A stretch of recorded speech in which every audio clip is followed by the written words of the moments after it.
Hey there, Lawfare listeners. Editor-in-Chief Benjamin Wittes here with a quick favor to ask. We want to hear from you to make Lawfare as insightful and engaging as possible. Whether you read our in-depth national security law and policy analysis, listen to our podcasts, watch our live streams, whether you're an occasional reader or a true superfan, your feedback is essential to helping us improve. We've put together a short audience survey, and while we know you're busy, we'd really appreciate it if you could take just a few minutes to fill it out.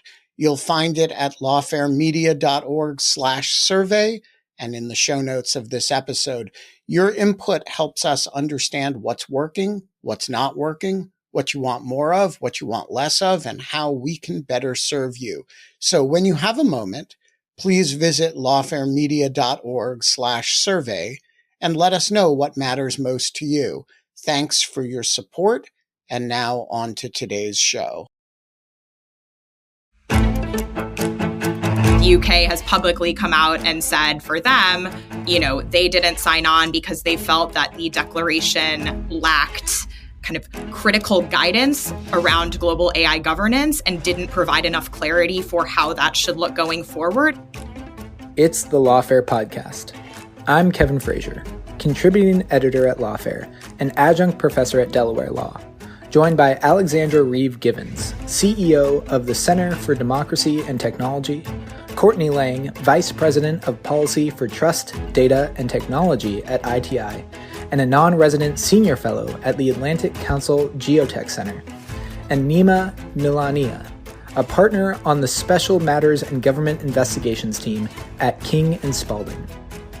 You cannot help but note the scary vacuum that is left when the U.S. is silent on these questions of AI governance. Today we're talking about the Paris AI Action Summit and its significance in the broader AI policy landscape. In particular, we're discussing whether the summit marks a transition from AI safety to AI security as the primary framework for AI governance at home and abroad. All right, so we have a lot to get to today. Following the Paris AI Action Summit, there's been a bit of an awakening to perhaps a pivot to a new understanding of how AI governance is going to proceed, not only in the US, not only in the EU, but perhaps globally. And we are fortunate to have three experts on the topic, two of whom were actually in Paris. And I'm incredibly jealous because they didn't bring me a croissant, but we'll leave that for another moment, who can share their insights into why this action summit was particularly important from understanding the direction of AI policy going forward. So, Courtney, this wasn't the first AI summit we've seen. Can you walk us through what happened in the UK and then South Korea with prior summits? Sure, happy to go over the prior summits and what we saw unfold there. Certainly, we saw the first summit held in Bletchley Park in early November of 2023. This was really focused on AI safety at its core. This was the first time that a group of countries was brought together to talk about AI safety. And in particular, there was a focus on the risks that frontier AI systems pose. As a result of the Bletchley Park Summit, we saw both a declaration that a number of countries signed on to, including the United States.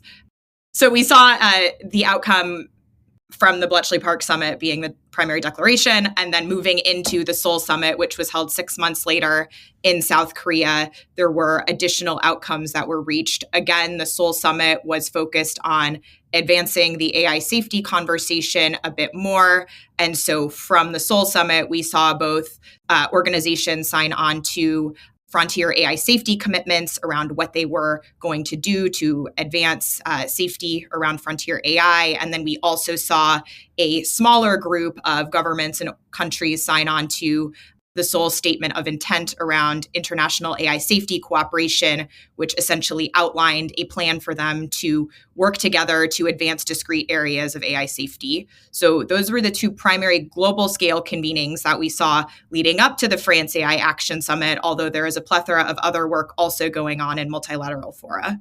Okay, so we have this common theme of the prior summits definitely being grounded in the notion of AI safety, right? Responsible AI development. How do we make sure these frontier models don't cause the end of humanity, or maybe closer to Earth, don't necessarily produce models that are going to have discriminatory outcomes or perpetuate systemic biases and things like that?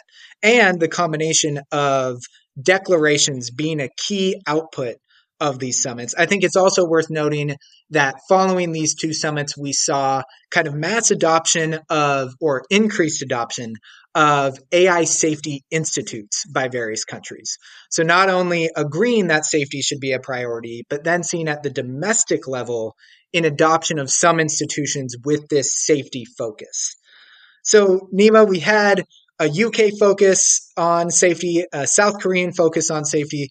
What were the expectations going into the Paris AI Action Summit in comparison to those prior gatherings? The expectations were one of a new discussion concerning a new administration, since from the first day of this administration's taking into effect, there's been an effort to start removing and dismantling many of the executive orders and administrative rules that had been put in place by President Biden, which had aligned with many of the rules and regulations we currently see being promulgated in the EU and other parts of the world that do look at safety and look at risk assessments when evaluating different AI models. So, for instance, on the very first day when President Trump took office, he enacted Executive Order 14148, where he rescinded, amongst many other executive orders that were instituted by President Biden, his landmark AI safety executive order, which had been put in place for the purposes of directing different departments and agencies to come up with risk assessment standards for AI models. 3 days later, the president then also subsequently issued another EO, Executive Order 14179, which directs agencies and departments to, in fact, remove barriers towards the development of AI models and anything that could inhibit innovation. And the thrust of both of these actions obviously put into place a point of tension between this president's desire to make the United States and US companies in particular models of innovation with that of the EU and other countries who wish to be models of regulation. And that it is that tension that then went into this summit and became one of the, I would argue, hallmarks of what came out of the summit as well. And Courtney, correct me if I'm wrong, but from the outset, we also saw that there was maybe a tension in the continent itself where Macron and France weren't really embracing this safety narrative from the outset of this summit being adopted. Whereas the UK summit was very much grounded in safety. South Korea also made clear from the outset that they were going to have a safety focus. When this summit was announced, we didn't even see safety feature prominently in the agenda. So what do you think France was really trying to get out of this summit, being the host, trying to really focus itself as maybe a hub of EU AI innovation? Well, I think you kind of put it there at the end of your question, Kevin, which is, yes, I think going into it, right, France really articulated that they wanted to kind of shift the narrative, shift the conversation away from just focusing on AI safety to really focusing on what they call AI action or AI opportunity. And they really saw it as an opportunity to demonstrate kind of the valuable use cases that AI is enabling. And frankly, it was also a way for them to bring the French tech ecosystem into the conversation a little bit more directly and a little bit more starkly. And so I do think one of the things that we saw at the summit, both kind of in the events on the margins, but also, in the business day itself, was a major focus on, those French companies that are innovating and bringing these solutions to market. And so for them, I think, their overall goal was to bring this broader focus to the conversation. Global governance and safety was, one track of this overall event that they had put together, but really their goal was to change the narrative a bit and bring a broader focus. And so I do think that in that regard, they succeeded in that. So, Alex, we have these headwinds and maybe suggestions of the fact that this summit was going to be a different summit. Let's set the stage for listeners who didn't have the great pleasure of spending some time in Paris. What was it like being on the ground at this summit? Can you tell us a little bit more about the participants, the setting, and just the general vibes before we get into some of the more substantive issues of the summit itself? Sure. So Courtney and Nema have teed up kind of some of the differences in dynamics. And it's interesting to do a compare and contrast with how the Bletchley Park Summit was run in the UK. I was there as part of a small delegation of civil society representatives. But when I say small, it literally was about 5 of us that have the privilege of attending alongside government representatives and then a number of the CEOs. And it was this interesting thing for the Brits. They had chosen to host the summit at Bletchley Park to hark back to the historic foundations and incredible role that the Enigma team had played at Bletchley Park during the Second World War. But as they did so, it meant that it was very cut off from the people that are actually using and are impacted by AI systems. So the French went different. They had this at the Grand Palais in the heart of Paris, a really large exposition hall that dates back for over 100 years and where there have been a lot of different trade fairs and kind of celebrations in the course of Parisian history. And they wanted it to be more inclusive from the start. Courtney alluded to the broader themes that they had. They had pillars that were focused on public interest AI, the future of work, innovation and culture, openness and trust in AI, and global AI governance. So these 5 pillars, each of which had a special envoy who was leading the programming around that subject matter, and very intentionally a schedule that had 2 main days of kind of summit engagement where global leaders and CEOs would be there, but then many other days built in of activities around Paris, including cultural activities, art installations, a whole number of side events focused on the science of AI, on responsible deployment and adoption, and then also kind of these questions of, as Courtney was alluding to, the business day, where kind of different startups and companies in the French ecosystem were profiled. So from even just the styling of the schedule, they were trying to signal a very different moment, which shows that we'd gone from this more narrow conversation to a broadening of, again, how AI is showing up in people's daily lives and how we center the voices of people who are using and impacted by these technologies. And that's a really interesting point to see just how over the span of since November 2023 at the Bletchley Park Summit to now, in terms of AI adoption and the sophistication of these tools, we can't have necessarily just that narrow conversation of a few stakeholders. Everyone now realizes that AI is here, it's here to stay, it's going to be part of our daily lives for every day to follow. So, Alex, I'm also keen to get your sense of what the response was to Vice President JD Vance's remarks. This was the speech that sent shockwaves across the AI community for sure. And I'm assuming, but would love to hear more about what it was like before and after these remarks. And if you could first give us a bit of a substantive taste about what the Vice President said. Sure. So I have described this summit as really a tale of 2 summits and a split screen. And we've mentioned already how for a number of the leaders, they really came in with a strong focus on innovation, on deregulation, and on driving adoption. And you saw that not just from the US, and I will get to the Vice President's remarks in a moment, but also from President Macron speaking for France, talking about an investment of 109 billion euros that's coming in to develop data centers and other kind of supercomputing power in France. You saw it from von der Leyen speaking about a 200 billion euro investment for the EU, again, in building out compute power data centers and driving kind of innovation in the sector. And a real focus on saying Europe is open for business. With that came some pretty significant conversation around deregulation from the French and the European. So we saw, for example, discussions from Henna Verkunen, who's the executive vice president of the European Commission focused on the tech portfolio, who talked about cutting red tape and saying that the EU needs to be attracting more investment and more innovation. And von der Leyen herself talking about cutting red tape.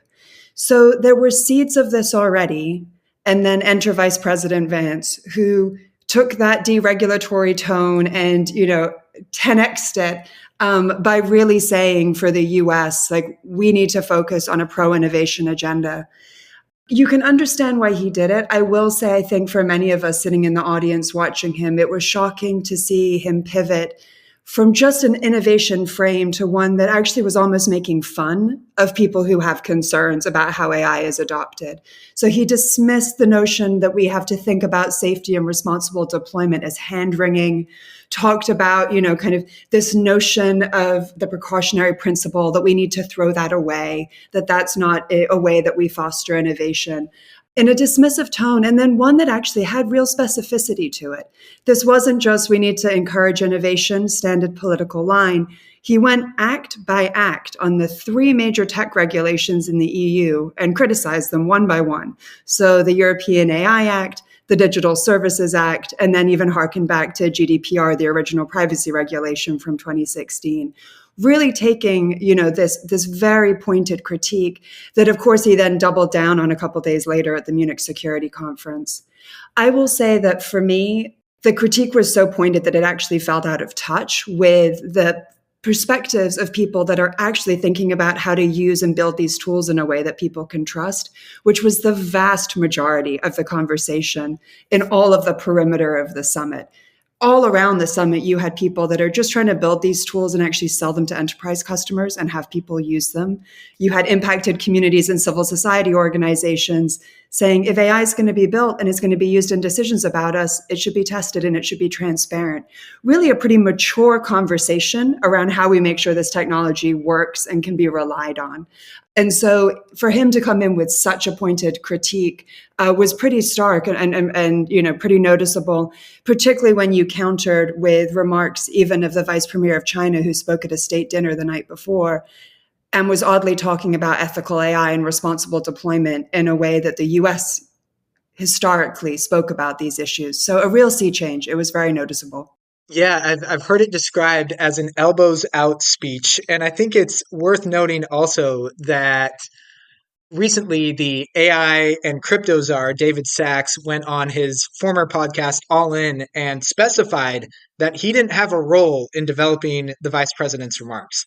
This was Vice President Vance speaking about his views and obviously the administration's views on AI, but I think it's really telling that this is coming from the Oval Office itself in terms of the perspective of AI. So, Nema, can you give us even more color on the significance of this speech? Obviously, rustled some feathers. I think it's also worth noting that after Vice President Vance's remarks, he didn't stick around.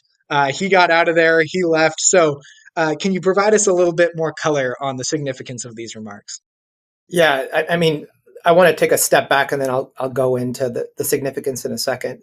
Taking a step back, I don't think this is, by the way, just a concern or a position that's being taken by the vice president. I mean, at the end of January, you had the House Judiciary Chair, Representative Jim Jordan, in fact, send a letter to the European Commission's tech boss, Hanna Virkunen, questioning the European Union's decisions on the Digital Services Act and noting that they constitute a violation of the free speech rights of US citizens, but also of tech companies, which are putting out information and which the DSA targets because the DSA has regulations and rules concerning misinformation and disinformation.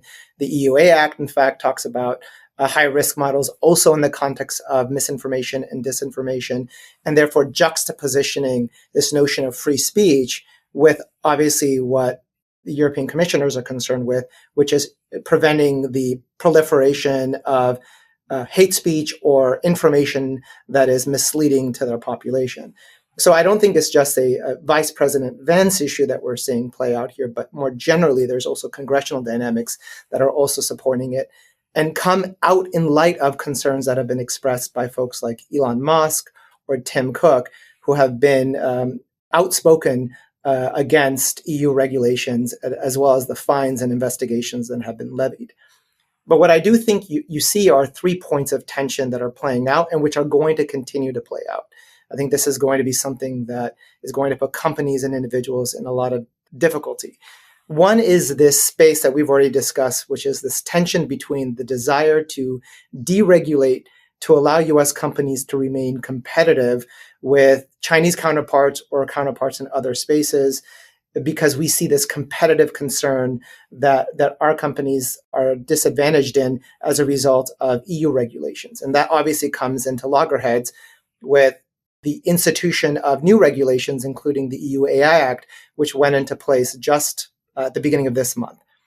The second point of tension is the one I just mentioned, which is the free speech agenda, which this president and this Congress is concerned about, and the concern that we see in Europe and other places of the world in relation to misinformation, disinformation, and the proliferation or promulgation of hate speech, which they want to combat, which one can see as more of a cultural conflict, but that is playing out obviously between regulators in the EU as well as the legislature and the executive in the US.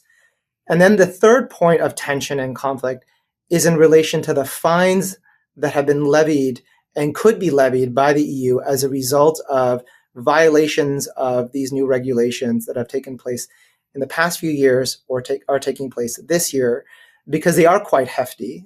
Some of them amount to 7% of profits that are accrued in the European Union, versus the anti-tariff, pro-trade posturing by this administration, which views any taxation or any penalty on US companies as being or amounting to a tariff on US citizens.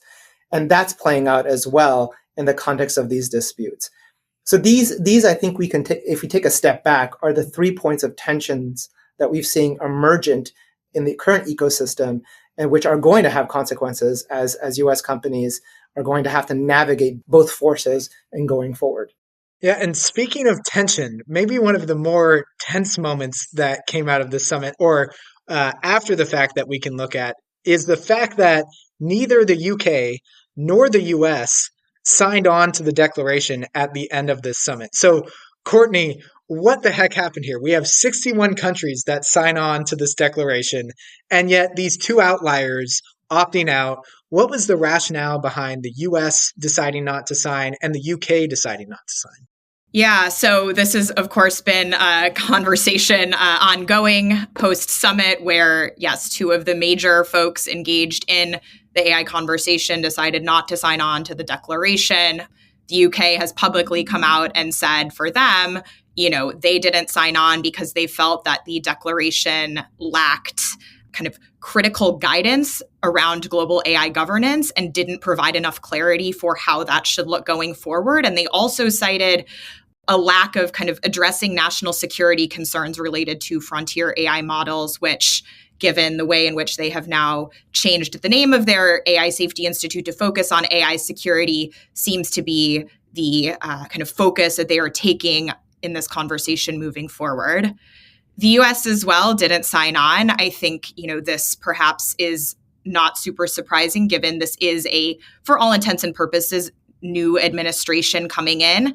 This was the first time the vice president had provided remarks and shared, the administration's vision around AI policy. And so, given the fact that they are still relatively new and coming in, I think, we shouldn't be surprised that they decided not to sign on to the declaration.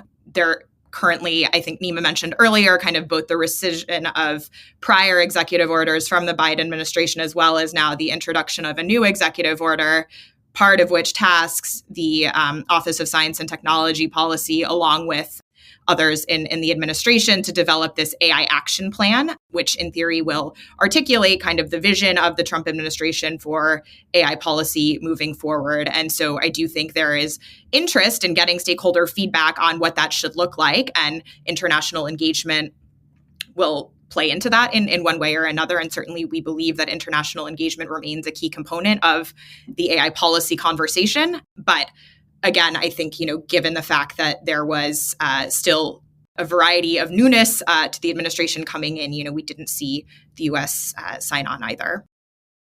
Alex, if you could add just a little bit more commentary on the significance of the US and the UK not signing, and perhaps also commenting on are we experiencing a paradigm shift from AI safety to AI security? And does that mean anything? Is it just a transition to a different sort of buzzwords, or what does AI security mean for the future of AI policymaking? So, Alex, love to hear your thoughts. Well, as for the US not signing, I think Courtney is right to say it's a new administration. Things were moving very quickly as they were coming in. On the other hand, you cannot help but note the scary vacuum that is left when the US is silent on these questions of AI governance. Because it wasn't just not signing the declaration. The other thing, that the other kind of empty space that was so palpable throughout all of this was the lack of any representatives from the US AI Safety Institute, which before really had been the galvanizing force of what it is to have scientific expertise housed within the federal government that can be a thoughtful counterpart to these companies as they develop increasingly sophisticated AI models, and to US government purchasers of this technology so that they can have an informed source of expertise housed within NIST, which historically has been deeply apolitical, not a political bone in their body. They're just there being the standards guys. And so the US AI Safety Institute delegation did not attend. The only people from the US government who were present were either from the Executive Office of the President or from the State Department, kind of doing the logistical aspects of summit management. And that is a real loss if that silence and absence continues. And the reason is, you cannot just assume that these conversations are going to stop. The US stops talking about responsible AI governance. They stop talking about kind of international collaboration. It's not like the dialogue ceases altogether. It just goes on without us. And so the notion of kind of other safety institutes that came up out of the Seoul meeting that are continuing to do work, doing that without the US having thought leadership in the space is a real loss, like for American society, for American values, and for these mainly US-based tech companies as well. So I hope that is a blip. The fate of the AI Safety Institute, as of this present day, is still undecided. We're still waiting for the news.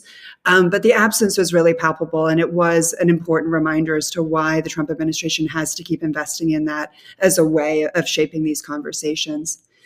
So you're right that a few days after this happened, we had the UK Safety Institute rebrand, right? So they're now the UK AI Security Institute. I will say I also found that a little bit depressing just because it did feel like political pandering in this moment. The notion that safety is somehow now a passé term and we need to only focus on security really is minimizing the needs that society has as we think about the broader adoption and deployment of these tools. When you actually think about the people who are building these systems, who are trying to integrate them into their daily business, the people that are actually going to drive AI adoption, which is financial services companies, it's healthcare companies, it is enterprise software solution providers.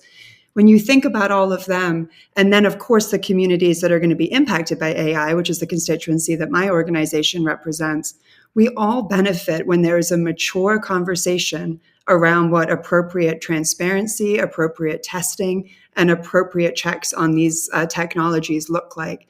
And so the notion that either that is fading away or is getting a rebrand to now only focus on national security shows governments failing in a moment where we actually really do need their continued investment and leadership in this space.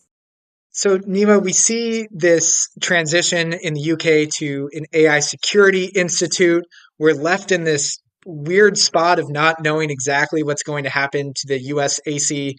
We know that the head of the USAC is no longer there, the head that was there under the Biden administration, and there haven't been additional details. What's the significance of this all from your perspective, and what should we be paying attention to? I think the first thing that I'd pay attention to is what the states do. Whenever the federal government and the executive have decided to take a step back, the states have always taken a step forward. And in fact, we've seen this in the context of privacy legislation. We don't have a similar federal legislation equivalent to GDPR. However, at the state level, we have a number of states that have enacted at the state level legislation concerning user privacy. And last year alone, we saw 600 pieces of proposed legislation by 45 states across the union concerning AI at a moment when the former administration did seem like it was going to centralize AI policy. So even in a circumstance where we had the executive step in, we still saw the states wanting to take a more aggressive role. And I would anticipate that that's going to be even more so the case in a circumstance where this president decides not to, for instance, enact legislation or enact rules and regulations pertaining to AI safety. The second is we've always seen legislation by litigation. And even though our regulatory agencies are being tested with CFPB and the FTC, we still will see, and I still anticipate that we'll see pending investigations and new investigations whereby regulators step in and say enough is enough and enter into consent decrees or settlements that not just force specific companies to do more as it relates to safety, but also set expectations for others in the industry. And then the third is, and I think Alex already indicated this, which is even in circumstances where we step aside, I don't expect that regulators, including those in the EU, will abdicate their responsibility or diminish the role that their new legislation or promulgated legislation is intended to have. And so we do expect that companies will still be subject to onerous litigation and regulatory requirements at the international level, especially since most of the companies that are in the AI space are by definition international companies. It is unfortunately a circumstance where the executive might have less of a voice as it relates to centralizing safety standards as it relates to AI. But that also just means probably a more fragmented atmosphere for purposes of AI safety regulations, and not one where AI safety becomes less of a priority. And speaking of fragmentation, I think it's also fascinating to put this summit in the context of what prior to these events was really framed as a race between the US and China, right? After DeepSeek, everyone was saying, okay, the race is really on now. China isn't 2 years behind. China's maybe 6 months behind. The US needs to accelerate. And Courtney, we saw this change in perspective among the EU, sort of stepping back from the EU AI Act, saying, well, maybe this wasn't the path we wanted to go. If you have von der Leyen and Macron saying the EU is going to be a force for AI, kind of trying to wiggle their way in, perhaps, to this so-called two-way race for AI dominance. What is your takeaway from the state of AI development internationally now? Are we in a three-way race for pushing out the frontier of AI? Is the EU even on the track, or are they still warming up in the backbenches? What's the lay of the land now following the summit?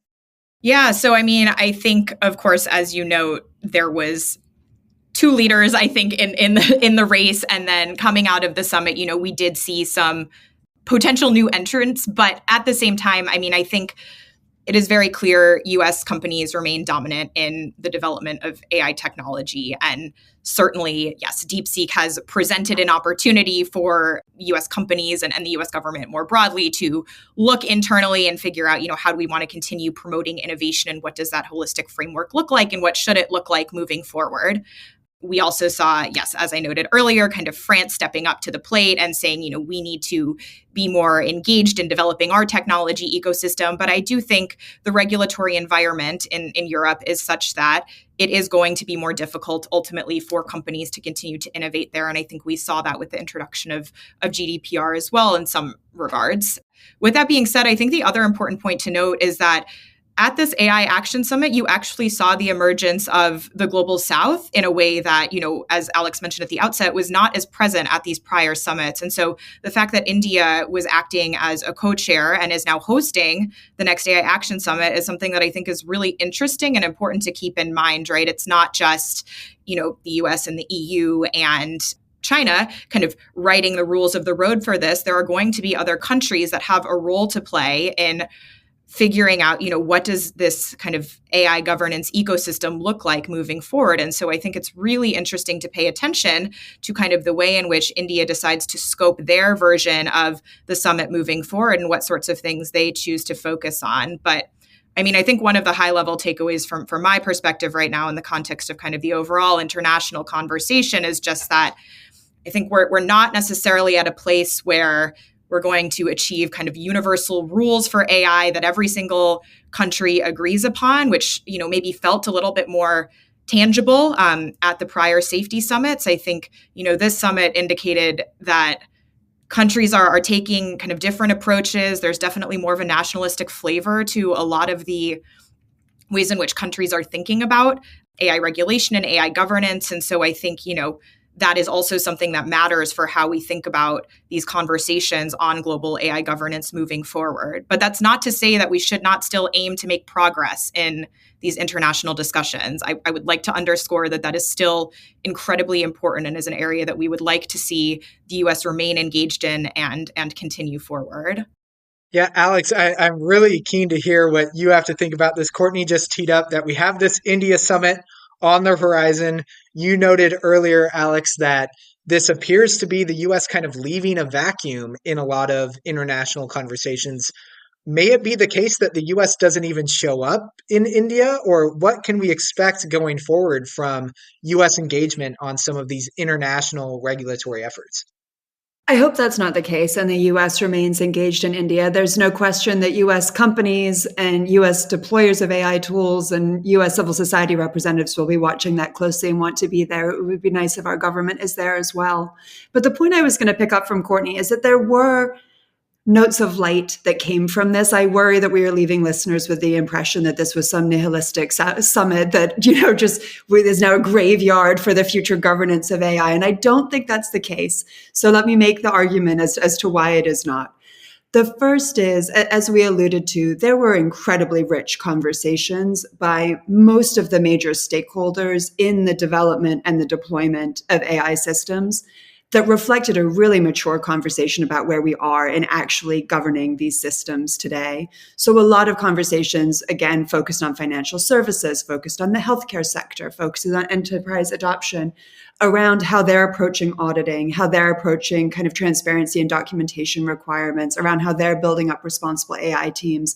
A lot of people who they're doing the work every day. It's their day job. And that is actually how AI governance happens. It's not in some abstract kind of government declaration. It is individual decisions made by individual people every day. And so that was one silver lining. And then, going back more to declarations, there were a couple important initiatives that were announced and launched here that I think are really good points of light. So one is that the OECD, the Organization for Economic Cooperation and Development, launched the reporting framework for something called the Hiroshima Process International Code of Conduct. This came out of the G7 a couple of years ago. It's a code of conduct for the leading AI companies to talk about the testing, evaluation, disclosures that they're making. And one of the main critiques that those of us in civil society had said at the time was that looks great on paper, but who's actually monitoring for compliance and accountability? How are we starting to coalesce around this as an organizing principle where we check progress year over year? And the OECD has stepped up with a directive of the G7 to actually now having a reporting framework for this, so the companies will do consistent reporting. It's a shame that was on the sidelines of the summit rather than being embraced as a full part of the summit. But being in that room, watching the companies, watching the countries celebrate and commit to that launch was a really good example that international governance efforts do still have valence in society today and can be useful. Another one was that we saw Canada and Japan sign on to the Council of Europe's Treaty on AI, which again was adopted last year. The US was involved in the negotiating of this under the Biden administration, a whole range of countries, not just in Europe, but outside of it as well. And so having two more major players, Canada and Japan, sign on to that, again, kind of keeps up that drumbeat that, of course, we should subscribe to standards around AI being built and used in connection with democratic principles, with transparency, with accountability mechanisms. We also saw a 2-day conference of a new International Association for Safe and Ethical AI. And it was a really interesting summit because what you saw was people from the traditional safety community and people from the AI ethics community who historically have not always been deeply aligned, spending 2 days together kind of talking about common goals, a common research agenda, common approaches to implementation. Again, in that vein of just the people that do the work, like they do AI governance as a day job, continuing to have a day job and do it well and do it in community. And then we also saw the launch of an environmental sustainability coalition, which brought together 91 partners focused on AI's environmental impact. This was the year that environmental impact and sustainability really entered the main stage. And so the French do deserve credit for surfacing it in the way that it deserves. And again, we saw a lot of countries talk about this as a priority, really begin to prioritize it. Of course, there's a lot more work to do to actually fill in the details on that and add accountability to it. But this was the year where that went from being a side conversation that some of us in civil society were trying to get privileged to a main stage conversation saying, of course, if we want AI to be adopted at the scale at which ultimately the world is going to want and need and the direction we're moving, we have to do it in an environmentally sustainable way. And companies need to begin thinking about that right now. I really appreciate you bringing up all those various other aspects going on because there is such a temptation, and I am guilty of it, and I think a lot of people are guilty of it, of focusing only on the frontier of AI, right? Who's winning this so-called race of DeepSeek versus OpenAI versus Mistral, right? Everyone's focused on these frontier use cases of AI, when in reality, most of us are going to engage not with that frontier model, but right, is it your doctor using an AI model to diagnose something? Is it your kid who's using an AI personalized tutor? All of these things are going to be the determinant of whether AI really does benefit all of us, more so than saying who won some race that doesn't even have a good benchmark at this point. So thank you for adding that color. Unfortunately, we're getting pretty close to the end here. So I want to go around the horn and get a sense of what trends you all are looking for going forward. What should we keep an eye on? What entities or events or potential laws are you looking at right now? So Nema, let's start with you, then we'll go to Courtney and Alex. If I'm a company or if I'm curious as to the trajectory of how the EU might regulate, I would actually focus in terms of how Congress and the executive are responding to other regulations that have already been put into effect and that are impacting tech companies. So as I mentioned, the Digital Services Act and the Digital Markets Act, they're both the EU legislation that concerns content moderation, but also antitrust, were put into effect and went into effect a couple years ago. And already we're seeing congressional pushback and executive pushback in terms of what those two regulations mean for companies based in the US, including on ideological lines, as we've discussed, concerning free speech versus regulation of misinformation.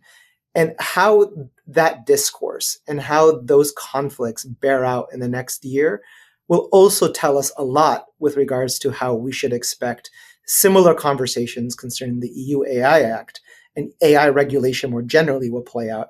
Because fundamentally, the standards that the EU has imposed under its AI regulations are fairly similar with the protective aims of the DSA and the DMA in terms of protecting competition, but also protecting harmful conduct that might arise out of systems that are deployed by tech companies. So for me, as a lawyer who is trying to help clients navigate very difficult and changing waters, this is my focus, and this would, I would argue, be the focus, or should be the focus of many who are looking at what might happen to companies who are operating globally. Yeah, Nema, you have your work cut out for you. I mean, I just saw that the Colorado AI Act now, there are new negotiations about the extent to which they're going to enforce that. So I don't want to interrupt what could be billable hours right now, but really appreciate those remarks. Courtney, what are you looking out for? Yeah, so I'll talk about this a little bit more from the broader international perspective. And I think, some of the things that we're looking out for moving forward is one of the things that we talked a little bit about was both the kind of shift in focus of AI Safety Institute in the UK, but also, whether or not that happens more broadly. That's something that I will be interested to see kind of how that unfolds, particularly in the context of the US AI Safety Institute. I also think, an important thing that we didn't discuss necessarily, but that happened back in November was the international convening of AI safety institutes and that network that was set up, which the US was in theory the inaugural chair of. Obviously, I think we'll be very interested to see kind of what happens with that network moving forward. As I was saying earlier, I think it's really important that we recognize that safety and innovation are not necessarily mutually exclusive, and safety in many ways helps to promote innovation and vice versa. And so, there is still work to be done on AI safety. And so I will personally be looking out for kind of what the International Network of AI Safety Institutes kind of is looking to achieve moving forward. They had some solid outcomes after the November convening, particularly around a joint framework on risk assessments, but, kind of seeing how they prioritize their research agenda moving forward and whether the US retains kind of that inaugural chairmanship moving forward is something to keep, I think, on the radar.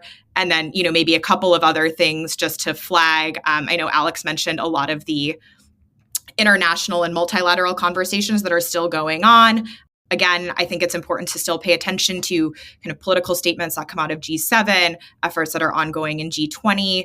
The OECD continues to do really important work on advancing a lot of the foundational kind of policy principles and kind of frameworks and agreements amongst the OECD countries that can have a really, I think, critical role in advancing the conversation. So we'll be looking out for that. And then, of course, things that are ongoing in the UN and elsewhere. So I would say, all of those things kind of feed into this broader global AI governance conversation and will be interesting to see, especially in light of the upcoming India summit, kind of how they all fit together and whether, the international group of institutions is able to articulate that a little bit more specifically. And the state laws, of course. And the state laws, just 50 different versions. No big task there. And I appreciate you raising that point about safety and innovation, because it's worth remembering that labs like OpenAI, Sam Altman, have been some of the loudest voices calling for more international cooperation and regulation out of the theory that regulatory certainty